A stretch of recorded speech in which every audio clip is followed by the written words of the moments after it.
Alors, ma vie d'avant, elle était effectivement un travail salarié dans un domaine qui n'avait rien à voir, sauf que tout mon temps libre, il était destiné à la création.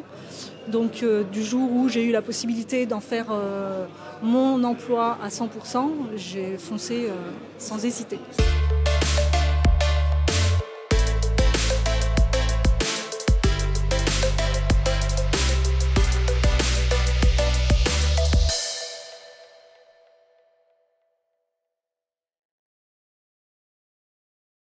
Ma vie de chef avec CPME Pays de la Loire. Bonjour Céline. Bonsoir. Céline Chauvel-Saint-Soyer. C'est cela. Eh bien voilà. Alors tu es artisan relieur. Artisan relieur, c'est ça. Ça se conjugue pas, ça s'accorde pas au féminin ça. Alors c'est un choix. Certaines Ouais. préfèrent disent relieur d'autres relieuses. Moi j'aime bien le terme d'artisan, pour moi il est important. Donc j'aime bien artisan relieur. Alors artisan relieur installé à Salertaine. Salertaine, village des métiers d'art de Salertaine, ouais. C'était une nécessité de transformer sa vie, d'aller vers des métiers dits manuels, dits d'artisans. Plus qu'une nécessité, ouais. Vital. Vital. Ouais, complètement. La création, le travail manuel, artisanal, tout ce qui est créatif et ne plus dépendre d'un patron. Ça revient souvent. Devenir patron, c'est ne plus dépendre d'un patron. Ça veut dire qu'on peut être meilleur patron que ceux qu'étaient les anciens patrons. J'en sais rien, j'ai pas de salarié. Oui, mais patron pour toi-même. Mais pour moi-même, l'intérêt, c'est on gère surtout, c'est qu'on gère ce qu'on veut comme on veut. Alors évidemment qu'on est toujours dépendant de quelqu'un ou de quelque chose, mais au moins on choisit. C'est choisi, cette situation-là, elle est choisie, elle n'est pas subie. Donc ça change tout. Et de s'épanouir dans son travail, c'est pour moi primordial.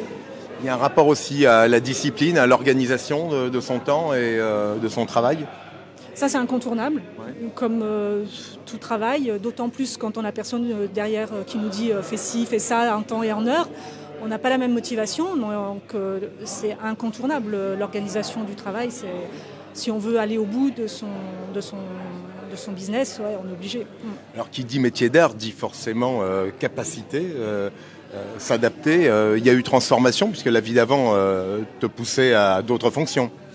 Alors, ma vie d'avant, elle était effectivement un travail salarié dans un domaine qui n'avait rien à voir, sauf que tout mon temps libre, il était destiné à la création. Donc, du jour où j'ai eu la possibilité d'en faire mon emploi à 100%, j'ai foncé sans hésiter. Cette décision était aussi motivée par une formation qu'il a fallu avoir. Alors, oui, tout à fait. Après mon métier, on peut le faire sans formation sans avoir de diplôme particulier. On ne peut pas l'inventer, c'est un métier qui ne s'invente pas. Donc il faut une formation quelle qu'elle soit. Moi, j'ai fait le choix de passer mon CAP parce que je voulais être crédible. Ça me légitimisait pour moi aussi dans mon métier. Donc la formation, d'un moment ou à un autre, elle est pour moi incontournable. Ouais. Pour autant, tu connaissais la nécessité des fins de mois, c'est-à-dire qu'il faut additionner des chiffres. Ces chiffres nous permettent d'avoir un revenu, un salaire, que sais-je, une obole. On se dit, artisan relieur, ça veut dire il me faut des clients. Ils étaient évidents, ces clients ? Eh bien, assez simplement, c'est venu assez rapidement, c'est simplement. Donc moi, j'ai aussi axé mon entreprise sur 3 pôles, la reliure artisanale, le cartonnage et les cours. Donc les 3 associés, je savais que c'était quelque chose de cohérent et c'est venu assez simplement en fait. Ça demande du travail évidemment, mais pas non plus quelque chose qui m'a paru insurmontable en tout cas. On voit la nécessité d'organiser produit-service, le service, la formation. Cette nécessité de transmettre, on la sent fondamentale dans l'exécution des métiers, dits des métiers d'art de surcroît. Oui. Surtout pour les autres, je ne sais pas, je ne suis pas, mais dans les métiers d'art, ça me paraît incontournable et aussi ça fait partie de notre travail. On est content que quelqu'un nous a appris à faire ces métiers-là, à avoir ces techniques-là, donc on aime les transmettre. Et quand on transmet, il y a aussi un échange qui se fait avec l'élève. On apprend autant de l'élève que nous, on lui apprend quelque chose. Il y a toujours un échange et ça, c'est très très intéressant et c'est très enrichissant. La notion de réseau, du coup, devient très explicite. On sait qu'on est en réseau parce qu'on se reconnaît les uns aux autres dans l'affect, dans le savoir-faire, dans le savoir-être. Oui, notamment au niveau de Salertaine, où on est un village labellisé Ville et Métiers d'Art, où on est entre 25 et 30 artisans d'art en pleine saison. Donc du coup, on travaille tous indépendamment, puisqu'on est tous indépendants, mais on est quand même regroupés au sein d'une association. et on se retrouve avec des gens avec les mêmes motivations, les mêmes problématiques, les mêmes questionnements. Et du coup, ça c'est très intéressant, c'est aussi motivant et on se sent moins seul. Ouais. Justement, dans l'exercice de ton quotidien, qu'est-ce qui te semble être le plus, j'allais pas dire plus compliqué, mais ce qui nécessite d'être un petit peu plus vigilante, prospecter pour constituer non, je dirais c'est la discipline. La discipline. Ouais, la discipline, parce que comme je disais tout à l'heure, on n'a plus notre patron au-dessus de nous.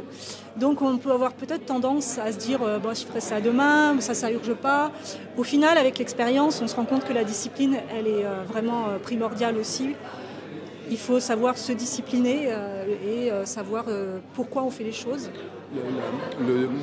Le regard que l'on peut avoir, la fascination que l'on a aussi, gomme un peu l'idée de travail au profit de l'usage. On ne travaille plus lorsqu'on fait son propre métier. Alors c'est vrai, c'est assez vrai.